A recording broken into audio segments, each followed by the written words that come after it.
Hi there! I just came back from a 3-week trip to Japan, and I still can't believe I filled an entire watercolor sketchbook there. It was such an inspiring trip, and each painting holds a little memory. So today I want to flip through it with you and share the little stories behind these paintings. It starts with my first stop, Tokyo. I made these tiny paintings on my first day visiting Ueno Park. There were little red torii everywhere. I wanted to paint something simple, and I really liked the stone lanterns there, so I painted this one at a tiny shrine. This one was painted in a book cafe in Rinpoche Booktown. I had spent the whole day walking around, and this little watercolor break made me feel so recharged.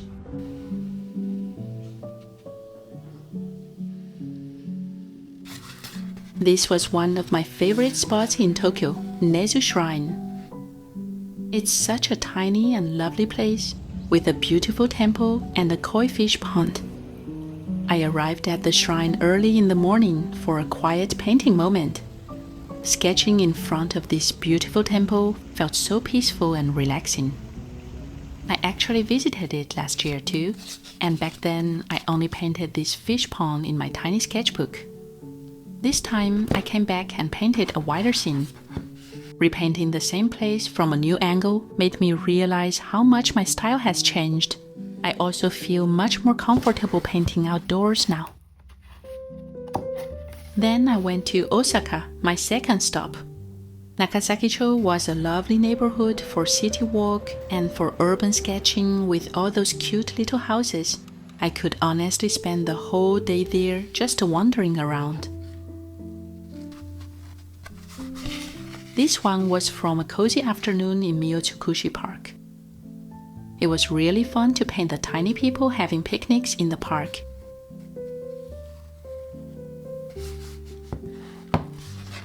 And this is one of my favorite paintings in the sketchbook. I painted it while hiking in Mino Park, a quiet forest valley in the north of Osaka. It's full of tiny bridges, waterfalls, and maple trees. I was so inspired by that place, and I'm really happy I could capture that memory with my brush. If you'd like to learn watercolor in a relaxing way, I also made an online course for beginners. Feel free to take a look. Travel painting is probably my favorite way to remember a place, and painting in a tiny format makes it even more fun. I stayed several days near Umeda Station in Osaka, where so many train lines connect. It was interesting to see this more modern side of Osaka, with the huge shopping malls and business centers. And the dipping noodles, I actually got a little obsessed with it. This was one of the best dipping noodle dishes I had on the trip. Dipping those thick cold noodles into a rich broth was just so good. This one might be a little hard to recognize, but it's actually Osaka Castle, or more exactly, the base of Osaka Castle. To be honest, I was a little disappointed by the castle itself, and I found these tiny trees and stone walls much more inspiring to paint.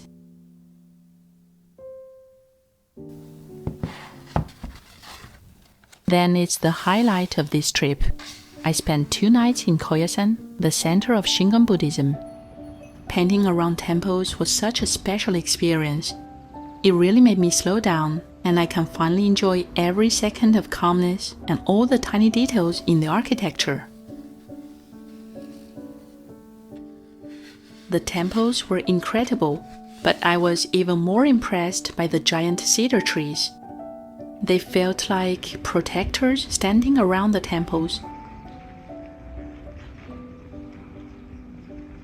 The best memories from a trip for me are not really the photos I take, they are these quiet painting moments.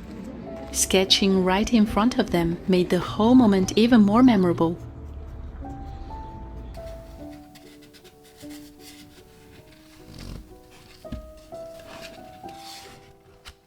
I forgot to remove the masking tape here.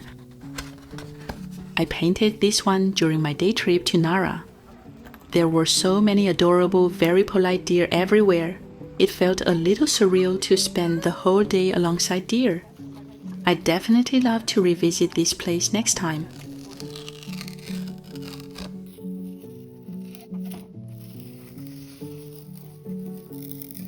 This is probably the most serious painting in the sketchbook, since it's inspired by one of my favorite Japanese artists, Hasui Kawase. Somehow it felt like a good match for Nara.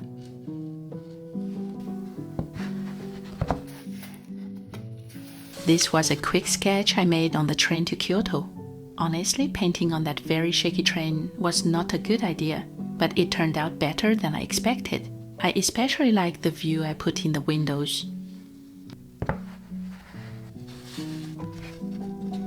This is another one of my favorites.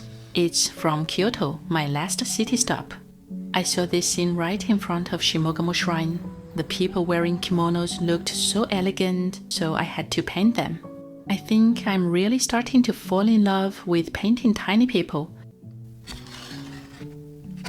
Traveling can also be a bit exhausting. I love taking a little break in a local cafe to recharge and paint something small. I also discovered drip coffee in Japan, and it inspired me to paint this monochrome piece using only a coffee-like color. And then the trip came to an end. I wanted to paint my last breakfast in my room before leaving Japan. Somehow I only painted the room, but maybe I'll just leave it unfinished, like the trip never really ended. I'm so happy I filled these pages during the trip. I hope this little tour inspired you to start your own sketchbook. And if you want to learn watercolor in a fun and relaxing way, check out my online course for beginners. And let me know in the comments if you'd like some travel painting tips in another video. I'm Nan, a miniature watercolor addict. See you next time.